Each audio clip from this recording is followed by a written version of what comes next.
শিল্পীর শহর কৃষ্ণনগরের অন্যতম সেরা আকর্ষণ পুতুলপট্টি। এখানকার পুতুল পশ্চিমবঙ্গ তো বটেই, ভারতবর্ষ তথা বিশ্বের বিভিন্ন প্রান্তে পৌঁছে গিয়েছে। এখানকার প্রতিমা পশ্চিমবঙ্গের বিভিন্ন জায়গায় তথা ভারতবর্ষের বিভিন্ন প্রান্তে এবং বিশ্বের বিভিন্ন জায়গায় সমাদৃত হয়েছে এবং খ্যাতি অর্জন করেছে। এখানকার শিল্পীরা ন্যাশনাল অ্যাওয়ার্ড প্রাপ্ত এবং রাষ্ট্রপতি পুরস্কার প্রাপ্ত। এখানে প্রচুর শিল্পীর সঙ্গম এই একই জায়গায় আপনি পেয়ে যাবেন।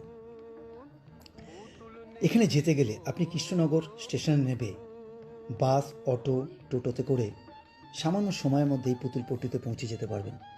তাছাড়া ঘূর্ণি যে বাস স্ট্যান্ড আছে সেখান থেকে খুব কম সময়ে আপনি এখানে পৌঁছে যাবেন টোটোতে বা পায়ে হেঁটে। একটা সারাদিন ঘোরার জন্য আদর্শ মনোরম জায়গা হলো এই পুতুলপট্টি।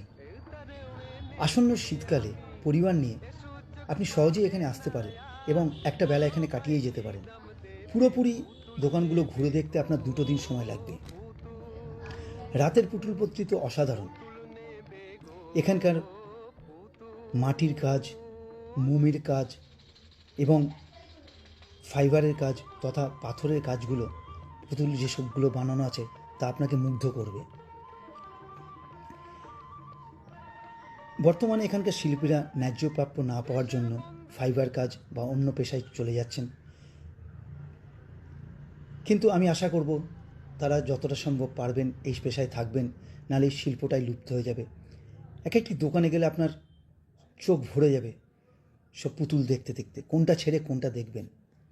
তো আমি আপনাদেরকে বলবো, আপনারা যারা এখনও অবধি পুতুলপট্টিতে আসেননি অবশ্যই কৃষ্ণনগরে এসে পুতুলপট্টিটা ঘুরে যাবেন এবং কেমন আপনাদের লাগলো সেটা কমেন্ট সেকশানে জানাবেন।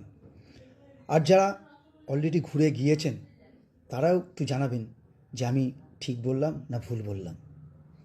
তো আমি সারাদিন ঘুরলাম, অসাধারণ লেগেছে আমার। যেতে ইচ্ছে করছিল না, শুধু মনে হচ্ছিল দাঁড়িয়ে থাকি, কোন পুতুলটা ছেড়ে কোন পুতুলটা দেখব। সবার খুবই ভালো লাগবে। আজকে এখানেই শেষ করছি।